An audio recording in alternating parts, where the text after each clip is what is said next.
One of the natural and super helpful essential conditionings of the recovery agenda is to begin to develop the capacity for emotional articulation, isn't it? To learn to identify emotions, to name them, to learn their names, like little guests, like children, and to be able to articulate them, to feel them for the first time without self-medicating, to label them, to get it wrong, to get angry and get it wrong still, but not respond with the old patterns of self-destruction, and to learn their labels, and then begin to learn tentatively and with thousands of mistakes in my case, what to do with them, and then ultimately to mature in that new practice and develop ways of responding appropriately to them sometimes.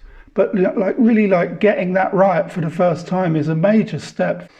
Saying no to someone for the first time without having to give them unsolicited information or explain myself. Or simply saying in a situation, I feel angry. Without looking even like I was that angry. But just verbalizing the nature of the emotion. That's super helpful.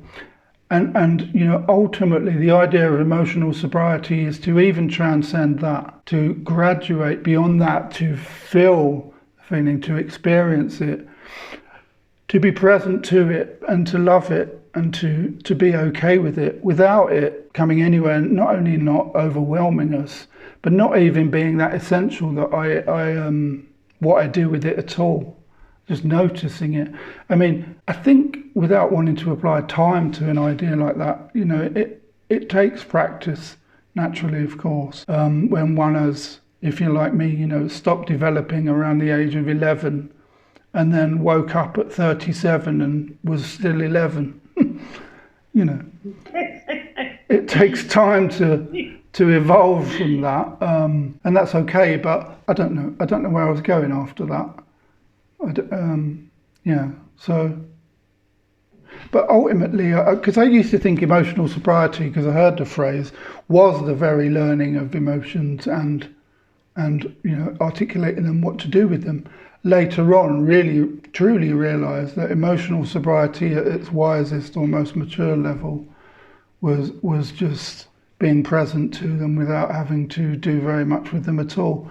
And I discovered through training, doing therapy training, that emotions are real and must be felt. In fact, they are one of the worst bases for making decisions, how we feel about things. And though they are real and must be labelled, named, felt, appropriately expressed, in the end they have little or no basis in reality.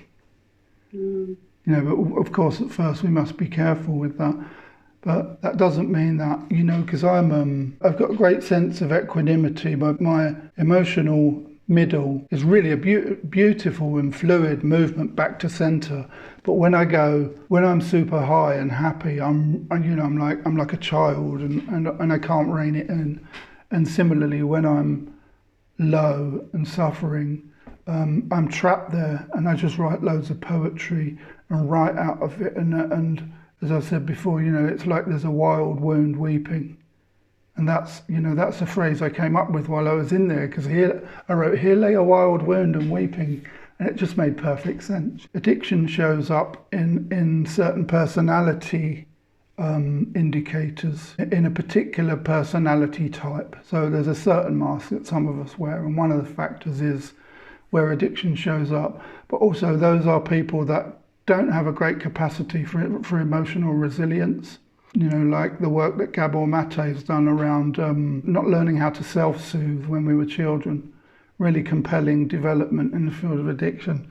At least that principle alone is in the work that he's done. So we learn other ways of self-soothing. So wake up at 37 to still be an 11-year-old who's missing his mummy.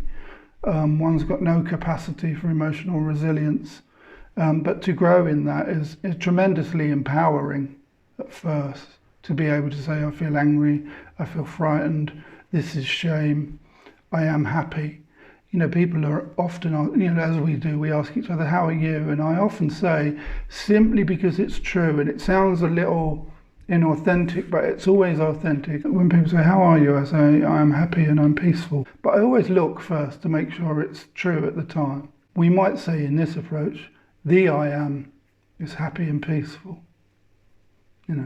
So if we're in that, of course, there's nothing else we can be in that place.